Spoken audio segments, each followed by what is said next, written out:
Hey, this is McGarren Flack. Today we are learning in 2D design about 3D. So how do you make a two-dimensional object into looking into a three-dimensional object? Well, the only difference between the two is that two-dimensional object usually doesn't have a light source and a shadow side. And what we're going to do is create that light side and shadow side so it looks like it's a three-dimensional object. So without using the 3D tool. Go to File. We're going to open up a new one, space whatever you want. Let's go with 10 high, 8 wide. 72 DPI, background white. Sure, sounds good.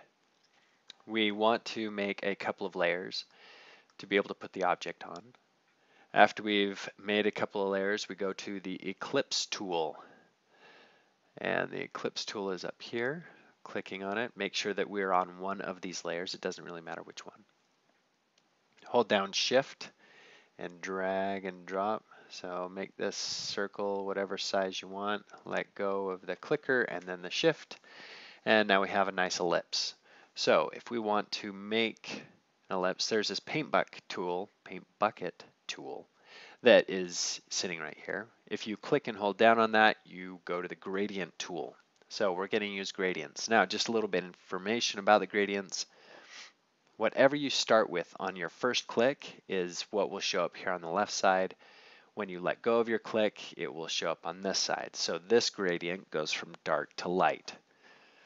This is a linear gradient. This is a circular gradient, which is what we want to use for the sphere. And then we have a couple of other gradients that are used here, but these two are the main ones that you'll be wanting to use throughout the assignment.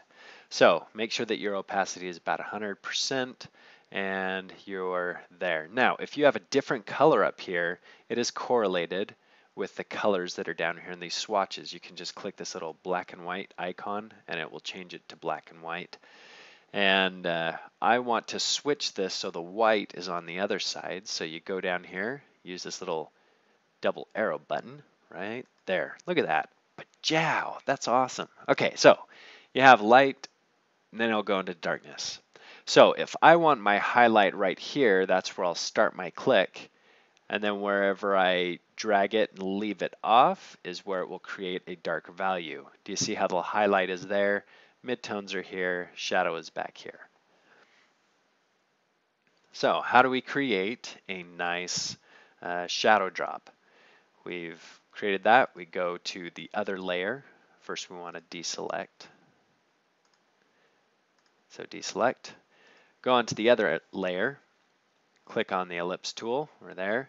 And we want to make an ellipse. This one's not going to be a perfect circle because the shadow is going to be cast down onto the ground. So that's about the right size, about like that. We can take the gradient tool or a flat tool, whatever you want. And I'm going to use the gradient tool, but I'm going to use a flat because it's not a radiant. I don't want it to go around. I want the dark to be under here and go to the light. So I want to switch this by going back to the arrows. So my starting point's dark, my ending point is light. I want it dark right under it, and I want it light a little bit further off. So it has a very subtle transition.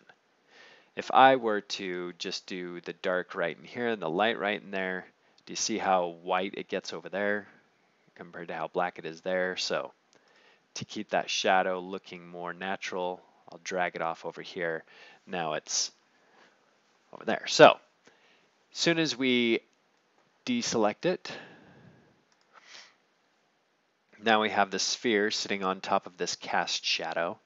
If I want to soften this cast shadow, you just go up into Filters and go to Blur, Gaussian Blur, whatever blur is. Gaussian Blur, click on that baby. Pull it back so you can see what it looks like, and you can increase the radius of the pixels. The bigger you go, the more it just disappears. Softer it is. Do you see how it's soft there? I can move this off to the side so I can actually see here what it looks like. That looks pretty good to me. It's just a very subtle transition. Click OK. So now it is settled. We have layer 2 and layer 1. Now we have the background to fill. And to do the background, we just again go to gradient. Wherever the starting position is, black goes to white. I'm going to start from the top here, go from a black, make the gradient relatively soft, so I'm going to go off the page, let it go. So now it's a very soft transition. Oh, but you know what? This looks weird right there because it's lighter in the shadow than it is there, so can't do that. So we'll go here to there and see if that works. Oops, I clicked on the wrong layer. Background. There, that looks a lot better. So now we have the sphere with a cast shadow in this environment. You're supposed to make multiple shapes, cones, spheres, cylinders, whatever.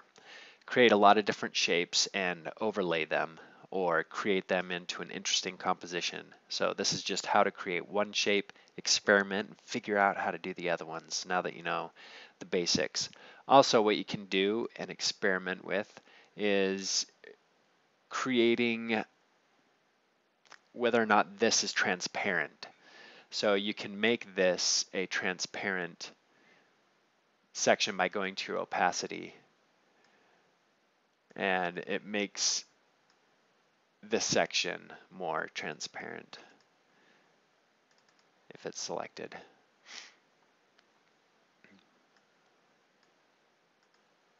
See how more transparent it is now? So I just double clicked in here. I can increase my transparency.